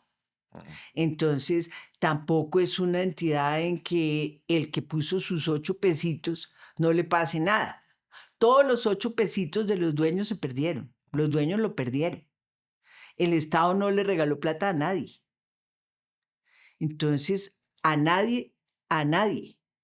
Ahí no es que con el 2 por mil hicieron ricos a los que se habían metido en un negocio y el negocio se quebró. Nadie de los dueños del capital salió indemne de la crisis.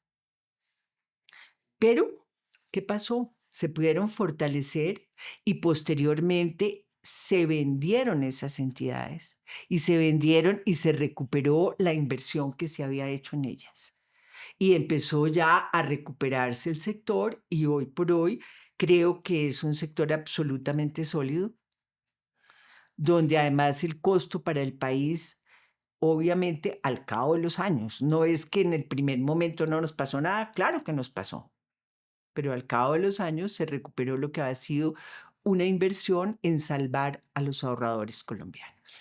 Pero Sara, no es por obligarla al autoelogio, pero supone uno que en todos los países que estaban en crisis en ese momento había gente preparada, competente, con ganas de hacer bien la tarea, de que eso no costara demasiado salvar esa crisis.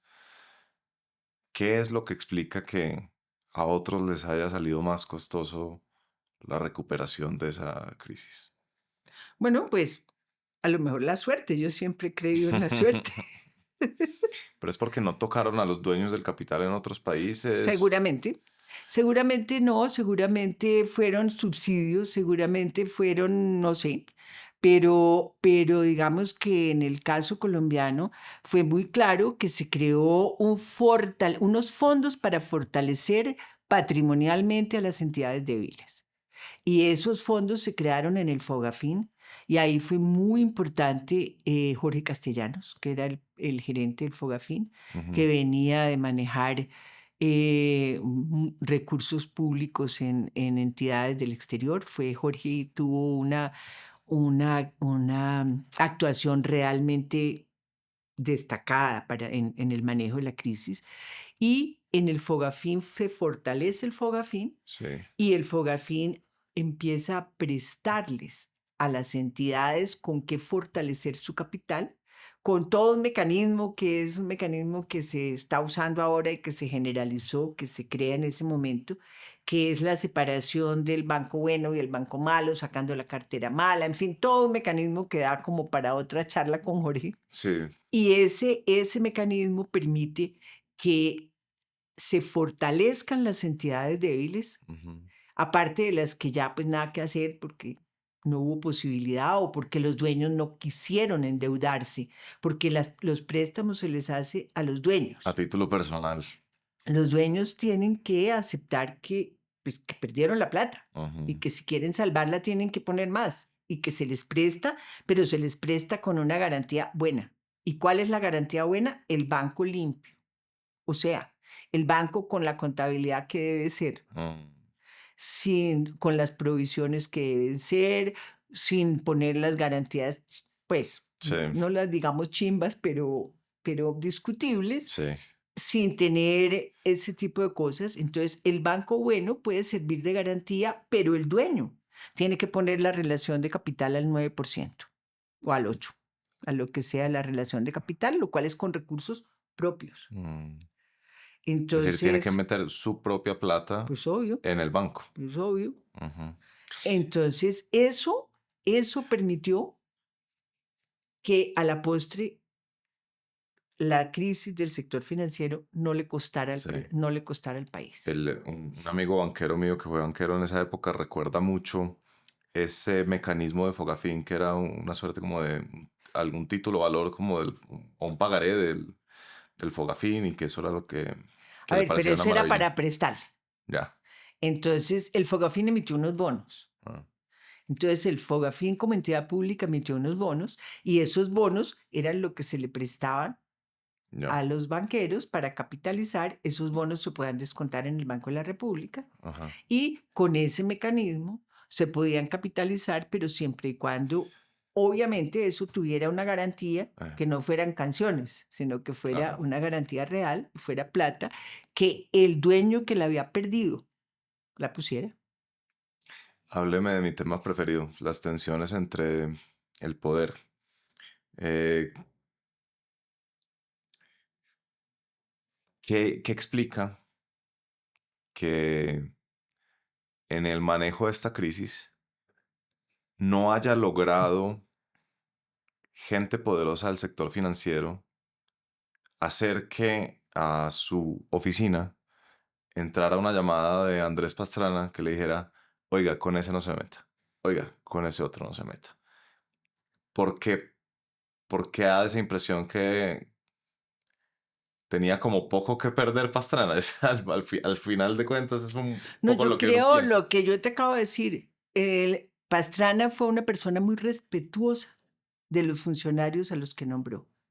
Él tenía plena confianza en que el Juan Camilo Restrepo estaba manejando bien la crisis y tenía confianza en que la superintendente bancaria no era una persona pusilánime.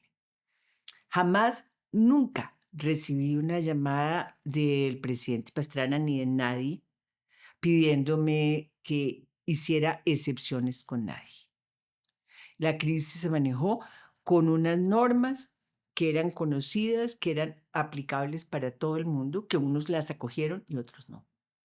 Pero, pero yo creo que, además yo creo que en el fondo el hecho de que uno no tenga aspiraciones políticas ayuda mucho. Yo jamás las he tenido, como le cuento, yo he sido empleada del sector público, del sector privado y del sector internacional, pero jamás no se me ocurriría pedirle a nadie que votara por mí para nada. Entonces, cuando uno no busca votos es muy independiente.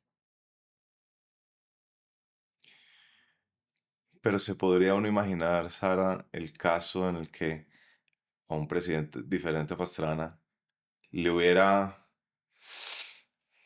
torcido un codo, un meñique, algún banquero poderoso, y le hubiera dicho, y hubiera hecho caso. Ah, no sé, pero eso es una hipótesis que tiene que preguntársela a un novelista, no a mí. Yo Muy le bien. cuento historias. Muy bien. Em, Cuénteme más de ese pleito de Gran Ahorrar. Entonces, esa fue la primera. A ver, con Gran Ahorrar sucede que cuando el Banco Santander se retira de su programa de capitalizar, entonces, de comprar a Gran Ahorrar, entonces se mira con las entidades financieras que tenían préstamos a Gran Ahorrar o a sus accionistas. Y esas son muchas entidades financieras. Casi que te diría que los grandes bancos del país estaban, todos eran, Gran Ahorrar era acreedor de todos, pero al que más le debía era Bancafé. Entonces, Bancafé lidera el grupo de bancos que se reúne para ver si compran, se quedan con Gran Ahorrar, Ya. si reciben a Gran Ahorrar como dación en pago, llamémoslo. Y empieza ese Gran Ahorrar de la época a ser propiedad de un pool de bancos, que eran los acreedores. Y se reúnen bajo el liderazgo de Bancafé. Gilberto Gómez era el presidente de Bancafé. Y me dice, yo estoy liderando este grupo y estamos hablando con los dueños para hacer un acuerdo. Entonces, tranquilidad, porque ya va a haber un acuerdo y esto es una tranquilidad total, porque los bancos pueden capitalizar sus acreencias Sí. y sacarla a flote y ver cómo se va manejando. Pero la negociación no llega a ninguna parte porque parece que los accionistas ponen como condición, no sé, que les tienen que pagar, no sé cuál fue, porque yo no intervine en la negociación, era una negociación de la banca con los accionistas. Y una mañana, me acuerdo que estaba Juan Camilo en asamblea del Banco Mundial. Una mañana me llama Gilberto y me dice, no hay negociación. No se pudo hacer el negocio con los accionistas, no capitalizamos a Gran Ahorrar. Segundo strike. Entonces, ¿y ahora qué hacemos? Era evidente, Gran Ahorrar no tenía ya posibilidad de ir a redescuento al Banco de la República, que no tenía manera de garantizar un redescuento de los títulos que pide el banco para poder dar créditos de liquidez. El banco no da créditos sino de liquidez. Y decimos, bueno, ¿qué hacemos? Entonces nos sentamos, el grupo de la superintendencia, y llamamos, pues miramos las cifras y dijimos, Gran Ahorrar entra en cesación de pagos ya, porque no tiene con qué pagar. Entonces eso es inminente y en Gran Ahorrar lo sabían, que era inminente y que no tenían con qué. Y que les iban a rebotar los cheques, que iban a tener que no pagar y que... Entonces yo llamé obviamente a Washington, a Juan Camilo, y le conté, se dañó la negociación de los bancos con Gran Ahorrar. Entramos en cesación de pagos, no hay nada que hacer, pues entra y Gran Ahorrar no puede no pagar. Porque que son 1 millón de personas, ¿te puedes imaginar lo que puede pasar? Entonces, esto sucede un jueves, un viernes, perdone. Un viernes se sabía que entraba en cesación de pagos, que no había nada que hacer. Entonces, Juan Camilo dice, ok, convoca pues la Junta de Fogafín. ¿Y por qué la de Fogafín? Porque en el momento en el cual uno ve que va a entrar en cesación de pagos, le queda la posibilidad, tiene que dar la superintendencia una orden de capitalización. Entonces la superintendencia, cuando ve que hay alguien que no tuvo con qué pagar, le dice, ordeno que lo capitalice el banco para que tenga cómo volver a su relación de solvencia y poder cumplir las obligaciones con el público. Y le ordena a los accionistas. A los accionistas que capitalice. Eso es un trámite, porque si no lo sigues, entonces has violado el debido proceso, Sí. todo lo que sabemos. Sí. Entonces, normalmente cuando eso había ocurrido en el pasado, le daban un plazo para capitalizar porque no era inminente el problema. Entonces le decían, usted tiene 8 días, 15 días, 20 días, porque su relación de solvencia está cayendo y tiene que recomponerla. En este no era un tema de recomponerla, era un tema de que no podía abrir la puerta el lunes y no pagar.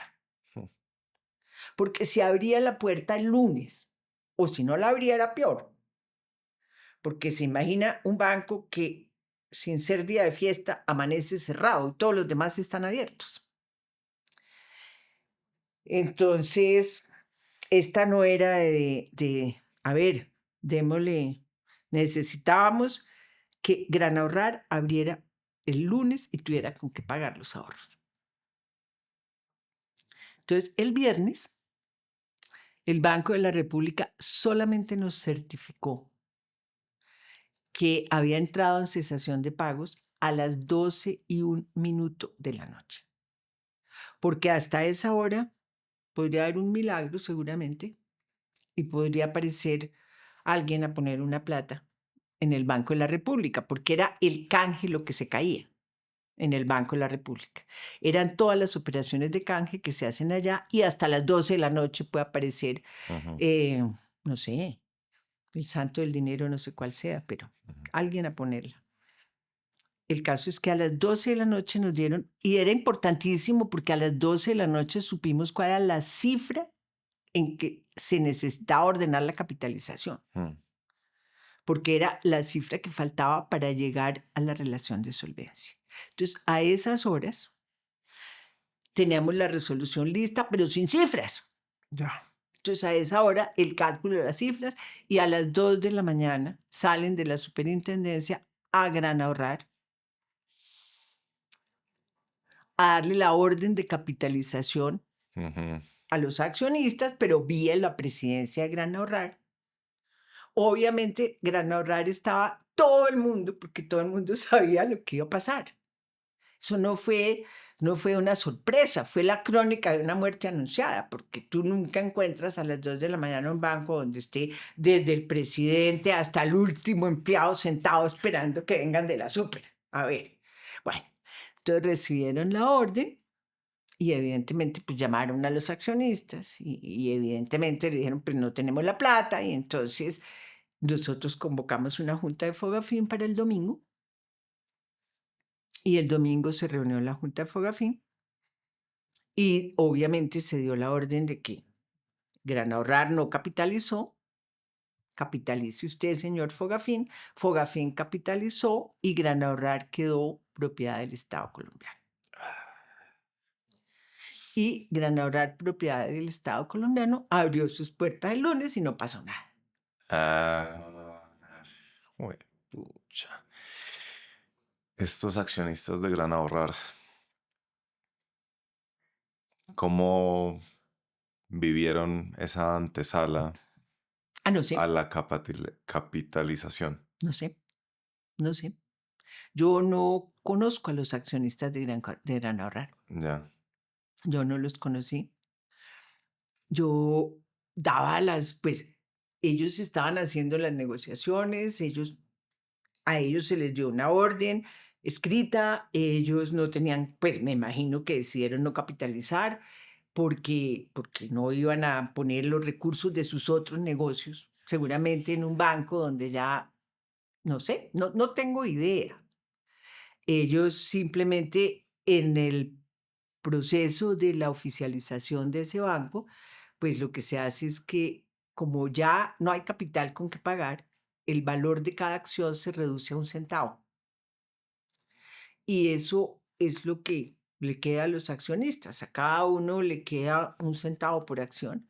Ya. Y el Fogafín, vale decir, el Estado pone a través del Fogafín el capital que se requiere para operar y nombra un interventor y el banco abrió sus puertas con la misma gente y siguió y se salvó Gran Ahorrar, que evidentemente quedó el Estado lo manejó hasta que pues ya pone un gerente y nombra a una persona que maneje Gran Ahorrar, y Gran Ahorrar se vende al cabo de unos cuantos años, que por eso es que se recupera parte de del costo de haber financiado estas operaciones de capitalización, y se vende al cabo de unos años y ya. Pero entonces su trabajo en esa época, Sara, no era pelear, era evaluar No, mi trabajo nunca ha la sido salud, pelear. evaluar la salud de los bancos y luego tomar una decisión ejecutiva. Pues sí, mi trabajo nunca ha sido pelear con nadie, afortunadamente. Yo nunca he sido abogada litigante. Ya, ok, válido. Sí, no, ninguno. Ni abogada litigante ni boxeadora. Le tocó intervenir varias más. Sí. Sí, en la crisis se intervinieron varias entidades. Infortunadamente, pues como le cuento, el panorama era muy complejo y se tuvieron que intervenir varias.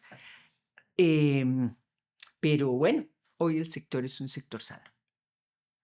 Y Ah. se capitalizaron muchas, porque muchas acudieron a la línea de capitalización de Fogafín. Ya después viene toda una normalización, se intervinieron varias, sí, varias. Estuvimos a horas del peor escenario posible. Sí, claro, claro. Estuvimos a horas. Pero bueno, en la puerta del horno se puede quemar el pan, pero también se puede salvar el pan. Entonces, no hay que tenerle tanto miedo al horno.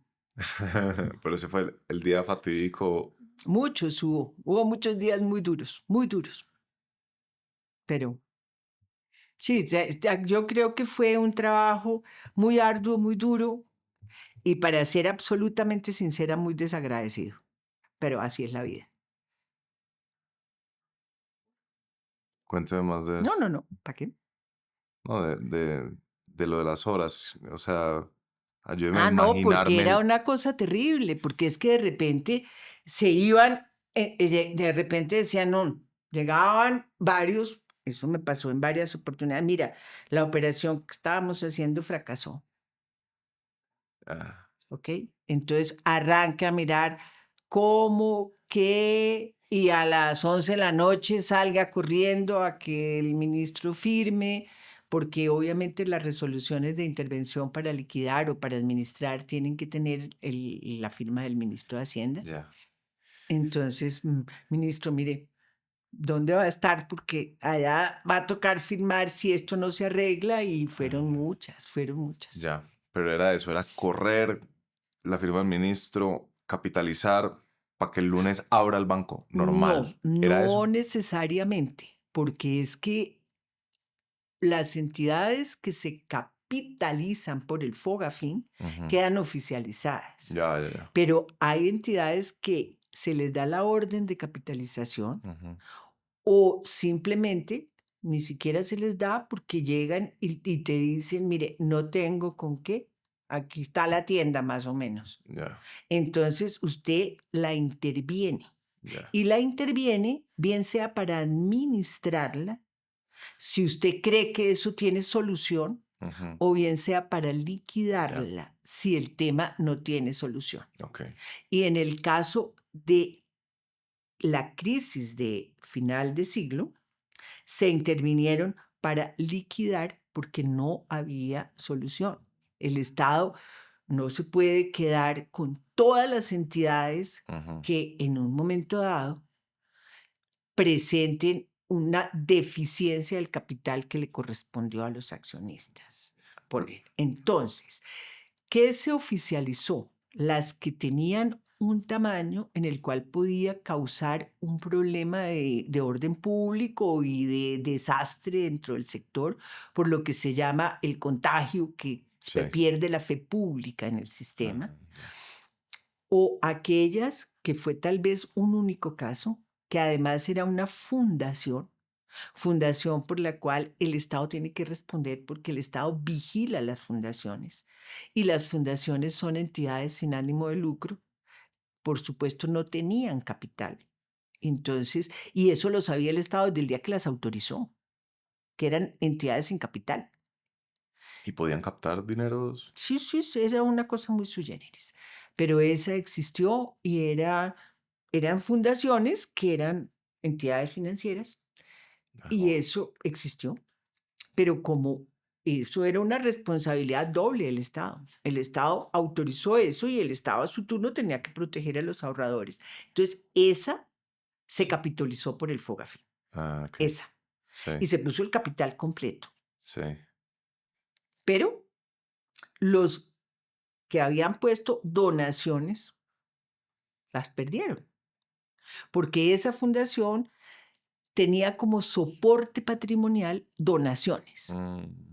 Y las donaciones hacían el mismo oficio que el soporte de capital del accionista. Entonces, los donantes perdieron sus donaciones. Pero la entidad, los ahorradores salvaron sus recursos y esa entidad fue la otra que se oficializó. Ya.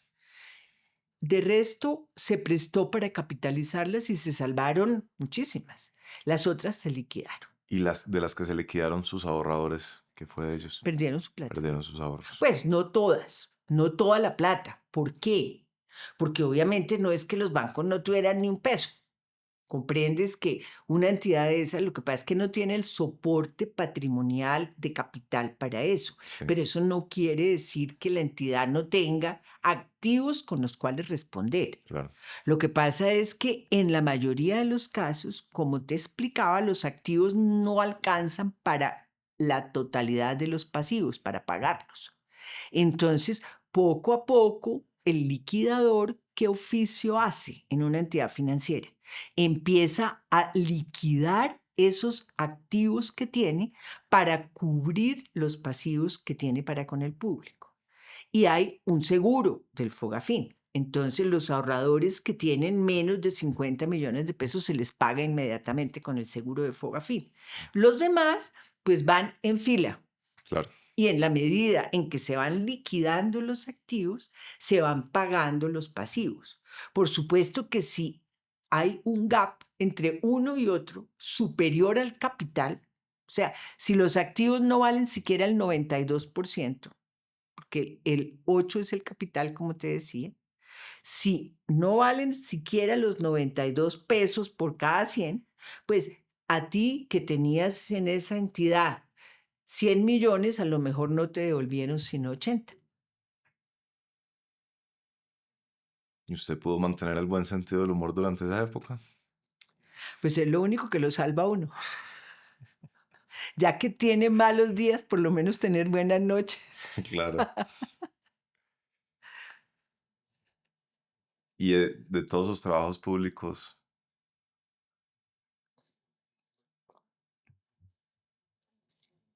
Todos han sido muy interesantes. Todos. y este es el más desagradecido. En el que aprendí más a conocer el mundo. La humanidad La agobiada y humanidad. doliente. Claro. Muy estresante, muy interesante. Se aprende mucho, se sufre mucho. Increíble que no le hayamos hecho una placa. Le podemos hacer aquí una placa aquí en el barrio. En honor a Tengo usted. una para dormir, para que no se me golpeen los dientes. Gracias, ya la Bueno, tengo. yo sí la felicito por su trabajo. Además es que es no desafortunado, sino una de esas paradojas en la que por hacer tan bien su trabajo no se sabe cuán grave habría sido y por lo tanto es quizás menos valorado, ¿sabes? Como, No, pero es que eso sí es en todo en la vida. Es que prevenir es lo único importante, porque las curaciones siempre son dolorosas. A mí me tocó curar. claro. Pues Sara Ordóñez, felicitaciones por su trabajo y muchas gracias. No, señor, ha sido un gusto. Muchas gracias.